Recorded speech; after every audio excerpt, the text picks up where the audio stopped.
Hello, my friends, and welcome once again to this episode of the Steve Beaman Journey. It is Wednesday, October 8th, 2025, and I'm mixing it up a little bit today. Instead of talking about things in the current news and political issues like the shutdown in Washington, I'm going to talk to you about something very close to my heart. And this is something I've trained people on for the last 15 years. Something that I guess I'm bringing out of the old stuff I've done because I find it to be relevant. So I hope you'll stay with me on this episode of The Journey as we do journey on what I call the 5 paths to a transformed life.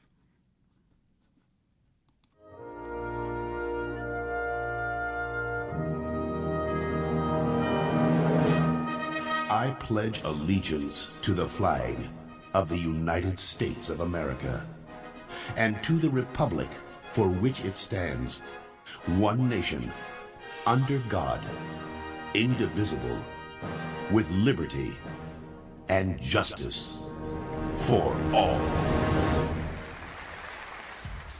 In a world of uncertainty, where business, freedom, and the future hang in the balance, one voice rises with clarity, experience, wisdom, and conviction. This is the Steve Beaman Show, the voice of the independent American. Well, hello again and welcome. Again, I'm Steve Beaman, the host of this show, and this is, in fact, my journey. And I'm going to share a lot of my life with you on it and go down today what I call the 5 paths to a transformed life. And this is kind of a retry for me, or I don't know what you call it. I'm going back to stuff I used to do. So long ago, 15 years ago, I went through a very difficult transition in my life. And many of you have gone through that. I went through a divorce, and having had 6 kids in that divorce, it was an extraordinarily painful circumstance. It really affected my life on many, many levels. And as I thought about it, I thought, well, I've got to get my life back on track because, frankly, in some ways, I fell off the deep end on everything I believed. I wanted to get back on track. And I thought there really are 5 paths that I follow simultaneously. They're not legs to a stool necessarily because they're not static. They're journeys. And there are 5 channels that I'm journeying down at any point in time. And frankly, I think you are too. So I want to talk about that because as I get back to doing this, and I've done these kind of podcasts literally for 15 years. I started doing them before they knew what a podcast was. And I was doing it because I wanted to provide what I labeled real help for real people. I've given a lot of speeches on economics, and that ties into politics. And even in these videos, I've done a lot of political commentary on the shutdown or all this other stuff. But as I do it, it reminds me once again why I switched back then. Politics and all of that is fun to talk about. The politicians give me a constant stream of commentary. It's how Rush Limbaugh earned a living for 20 years. The fact is, these people aren't the best and the brightest. They're out to manipulate and exploit the people who follow them. And they create a world of unhappiness, fear, unrest, and it all benefits them. The chaos that they sow in society comes back to help them because they get more loyal followers who send them more money, and it just cycles through. So today, and I kind of labeled my show talking about faith, family, and freedom.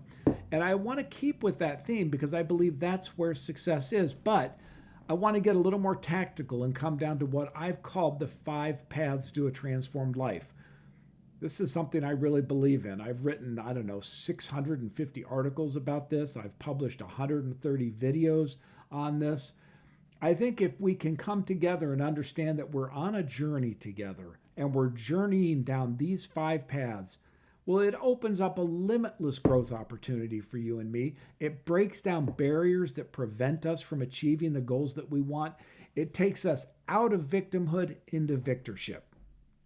And I think it's an important thing. So today, as I said, I'm not going to talk politics. I'm going to talk on what I think is real help for real people on the paths and the journeys we follow in life. So as I said years ago, after rising and falling and all that, and I was looking at my life, and I said there really are 5 things that integrate together to create a whole person. Now, some people may have a few more or whatever, but for me, it was 5 things. First, faith. the spiritual center that gives meaning and purpose to my life. Without faith, I have no reason to live. It's often been said, and I've told people, that when you're unhappy, more often than not, it's because you're looking inward and not upward. To live a fulfilled life, we have to look to something greater than ourselves. And this is a major transformation in the United States over the last 20 years. Pew Research Center did a study. 20 years ago, they asked people what their priorities were in life. And the Pew Research Center found that people valued faith, family, and patriotism. Over 50% of the population on each of those.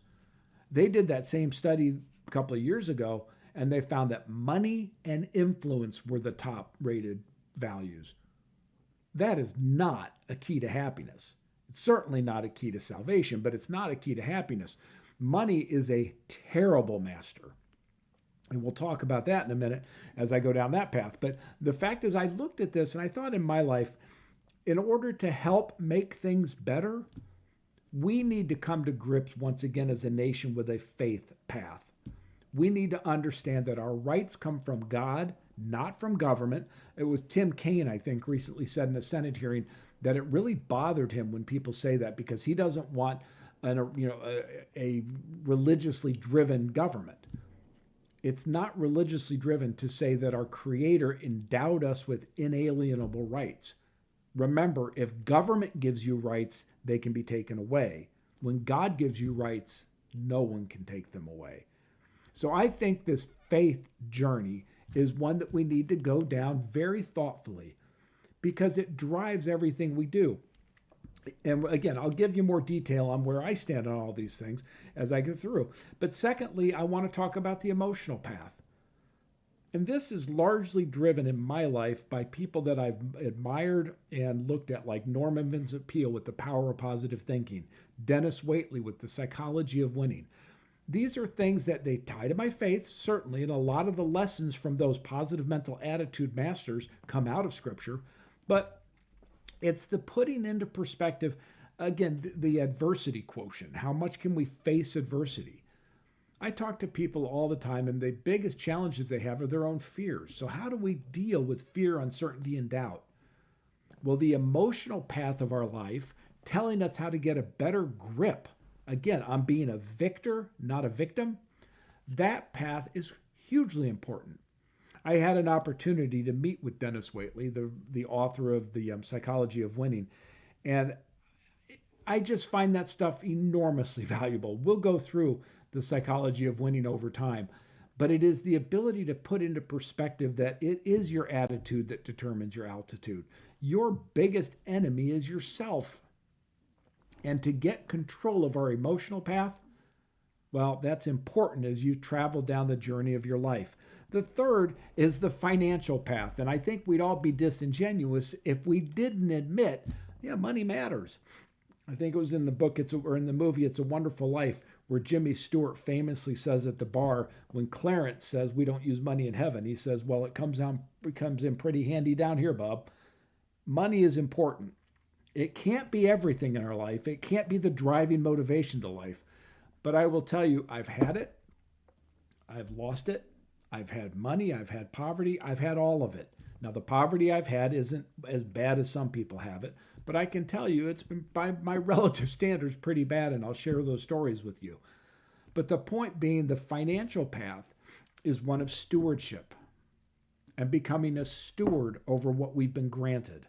And if we can shift our mindset from ownership to stewardship in the financial path, the contentment and happiness and prosperity will flow from that. And then there's a physical path. That's a pretty obvious one, right? If you don't have your health, you have nothing.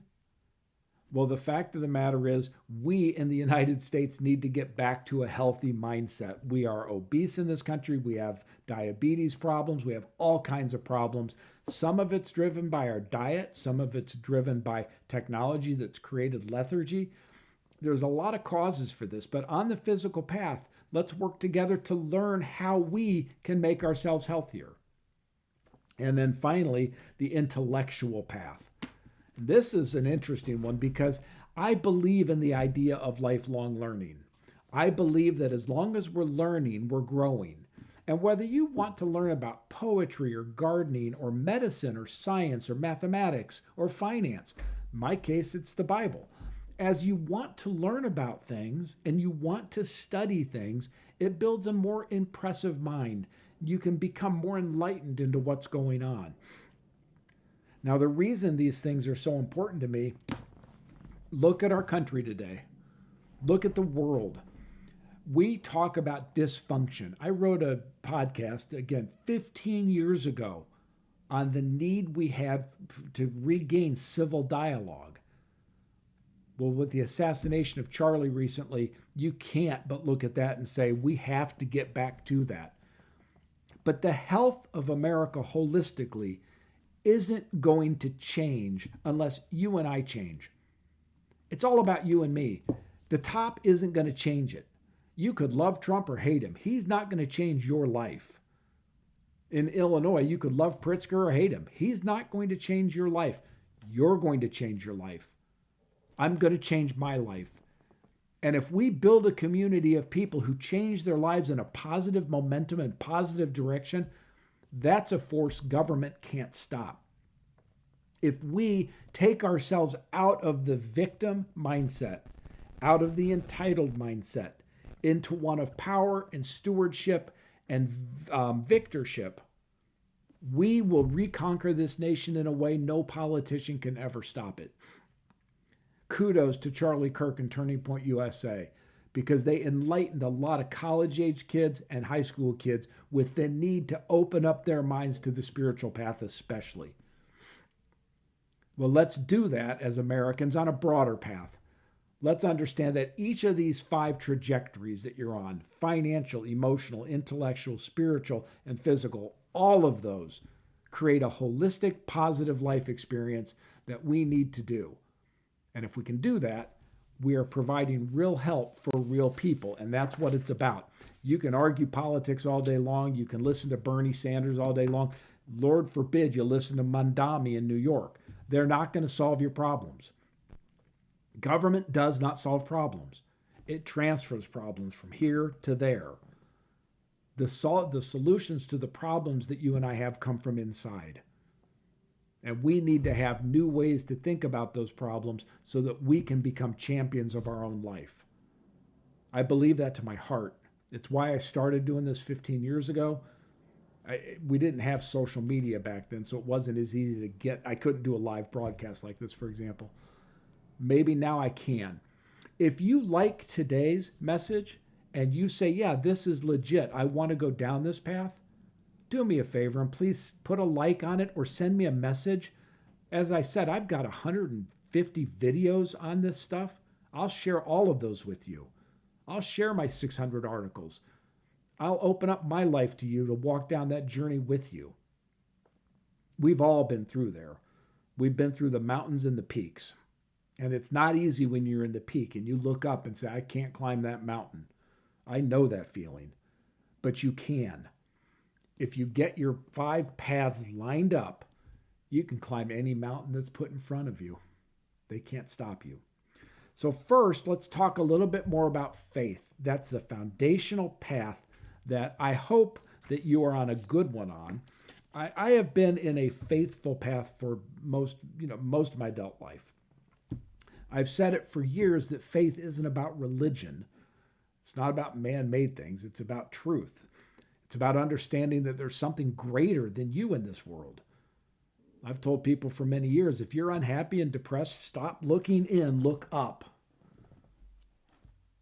Good things come from God. Now, the journey of that and starts with the Bible that says the earth is the Lord's and all things in it. That means your health, your wealth, your ideas, your very being belong to God. Now, it's interesting because I believe when faith is strong, fear loses its grip. And fear is exactly what the politicians want to put on you. Fear, uncertainty, and doubt play right into their hands. They couldn't give a damn about you personally. They care about your vote, and they care about the money that comes in from their supporters.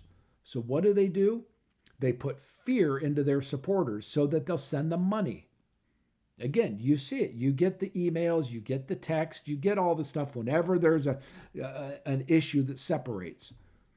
So the political class, the news media, and all of the stuff that hits you every single day is about creating fear. Well, faith is the opposite, and it eliminates fear.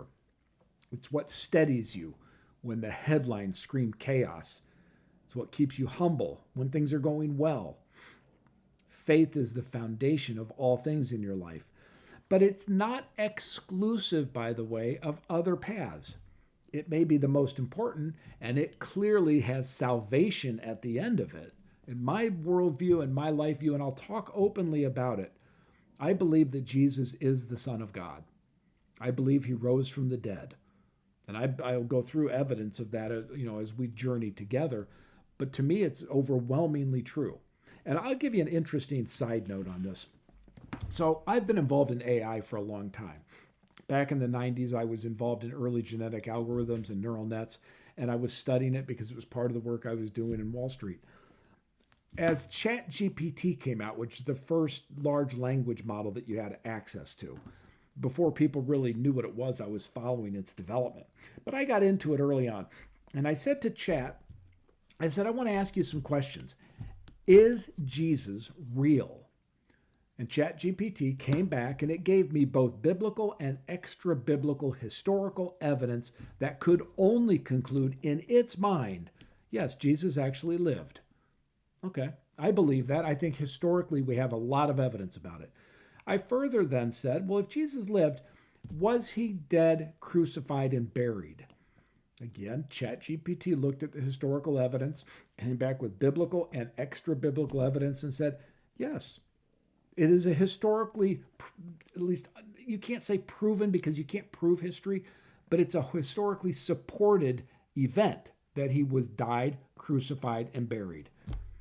And then I said to ChatGPT, did he rise from the dead? Well, ChatGPT thought about it, came back, and it said, well, there's biblical evidence of it. There's all kinds of scriptural writings, and there's extra biblical evidence of it. And there are 3,000 people who saw him after he rose. So I would have to say, yes, he did. If an intellectual mind like that can come to an understanding of Jesus being the God that he said he was, in my life, I can certainly understand it and believe in it too.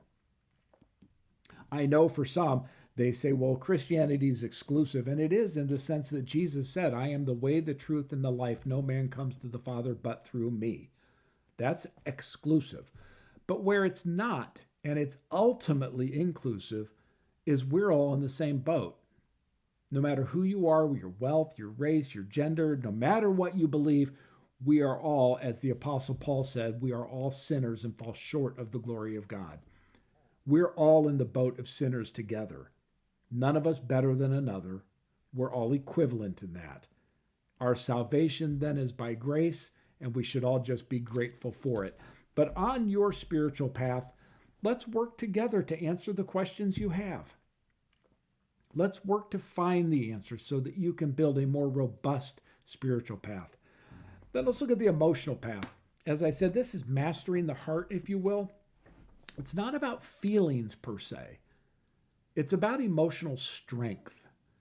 It's about having a power within yourself to say that I can do it. I can succeed. It can be done. This was part of the national ethos of the United States in its first 150 years. But over the last 50 years, we've changed. We no longer look at it as individualism and victory and being a winner. We now look at it as a collective malaise. But I tell you that there is truth to the psychology of winning. When Dennis Waitley wrote that audio library and created it, he captured 10 really key points to the psychology of winning. When you take that together with Norman Vincent Peale, The Power of Positive Thinking, Earl Nightingale, Acres of Diamonds, all of these things, you build an attitude that's unstoppable. And if you're going through a tough time in your life, and I've been there when you don't want to get out of bed, it's your attitude that will get you out of bed. It's that ability to say to yourself, I'm going to fight, and I'm going to fight. I'm alive today to fight once more. We don't get, Muhammad Ali said it's a boxer's success is not how strong a punch they can throw. It's how hard they can get hit and still get up. Your emotional path is largely about that. How can you rebound from the troubles that hit you every day? How can you look up at that mountain you have to climb and say, I can do it. No one will stand in my way. I will make this happen because it's the right thing to do. I mean, we live in a culture today that rewards outrage, right? And pardon me, I've got a sniffle. But this is a transformation that requires peace, not outrage. I don't want you to be mad at the political class and what they bring up, and I don't want you to be envious of someone who has more than you. I mean, goodness, if I had $1 for every post I saw blaming Elon Musk for someone else's poverty, I'd be super rich. The fact of the matter is, because one person has something doesn't mean you don't. Quit being jealous of it. Go out and achieve it. We live in still a free society. We have an economy that does allow you to do what you want to do. The entrepreneurship mindset is one. It can be good or bad. And my gosh, I've lived both sides. I've had great success and great failure. But the attitude of winning and the attitude of never dying, of saying, I can get up tomorrow and I can fight the good fight. That attitude, that emotional path will carry you in the tough times. And again, it will humble you in the good times because you'll be stable. It teaches you to lead yourself and to lead others. This emotional path is critical. And when you tie it to faith, you become an unstoppable power. But third, let's talk about something that you got to put it in here, and it's the financial path. Each of us is on our own financial journey. Some of you have a lot. Again, Elon, Jeff Bezos, they have a lot of money. Now, I hope their emotional and spiritual path is lined up so that money isn't their master, because I'll tell you, money makes a very, very poor master. But for most of us, financial literacy and the understanding that we are stewards over the gifts God has given us can change money from being a pressure to a gift. And if we don't have it, maybe, just maybe, we can change our attitude from one of sadness and jealousy of others to one of contentment and peace, because we know that all good things come from God. And money is just a tool. It's just there. It can't create happiness or sadness for you. You know the old thing, money doesn't make you happy? That's true. It doesn't. Neither does poverty, by the way. Point being, money's irrelevant in that sense. Your happiness, your contentment in life, your willingness to get up and fight the next day, that has nothing to do with how much money you have. That's your emotional path and your faith path. But the money thing is real, so let's teach each other. Let's journey down a path to talk about budgeting, investing, risk, reward. Let's talk about entrepreneurship and what that can do, how that can make you money, how it can lose you money too. But let's talk about all things financial. Let's talk about that journey that you and I need to go on together. Because at the end of the day, we want to align our stewardship of our money together with our faith and our attitude. Fourth is the physical path. And how many times have you and I both heard it said, if you don't have your physical health, you have nothing? And how true is that? Again, we live in a society today that is grossly unhealthy. That's why Robert Kennedy's doing the Maha movement. The foods that we eat are right. The physical activity we have is nil. We sit around and watch videos all day instead of going out and exercising. Some of it's the nature of the digital economy. Some of it's the nature of a lot of different stuff. But the fact is, we need to get back on a physical path. And I am looking at myself when I say this. This isn't me preaching to you. It's preaching to me too. Why do you think I call this the Steve Beaman journey? It is my journey too. I need to get back on a good financial path and stay on one. I need to exercise and eat the right diet, take the right supplements. I need to do the things that create the healthy path so that when my financial, emotional, and spiritual sets line up, I can execute what I want with the energy I need to do it. We all know what it's like to physically feel ill. None of us want to be there. So what's the truth about physical stuff? We lived through COVID, and many of us have different ideas on what a healthy way to handle that was. But you talk about a physical issue that transitioned into the emotional, spiritual, and intellectual paths. COVID was the poster child for this stuff. God forbid we go through that again. But let's keep the physical path one of increasing our awareness of it, increasing our stewardship of the body we've been given so that we have the strength and the wherewithal to have the energy to execute on the rest of our life. And then finally is this intellectual path. This is one of my favorites because I'm a bit of a nerd. I love to learn. Now, the intellectual path is one about intellectually growing. I believe if you stop learning, you die. It's just that. Now, you may not physically die, but you intellectually do, and that's the same thing. Your learning may be because of your passion of poetry or gardening, mind spiritual issues, or, whatever it is. Take a passion to learn and to expand your horizons and expand your knowledge. Forcing myself on this journey, on these 5 paths, makes me learn about all these each and every day.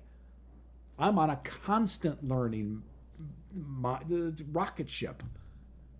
I learn and I read constantly because I want to improve on these 5 paths. And again, in my life, I've seen really good times and I've seen some really bad times. I've had some great success and I've had some great failure. I know what the world is like, up and down and up and down. And I know what chaos feels like, and I know what peace feels like. I want to help you experience peace. I want to help you overcome those challenges you face. I want to help you build a spiritual journey that's satisfying to you, that leads you, in my belief, to Jesus Christ. And I want to lead you down an intellectual path that you say, I just want to learn. Learning is good. It's fundamental to everything.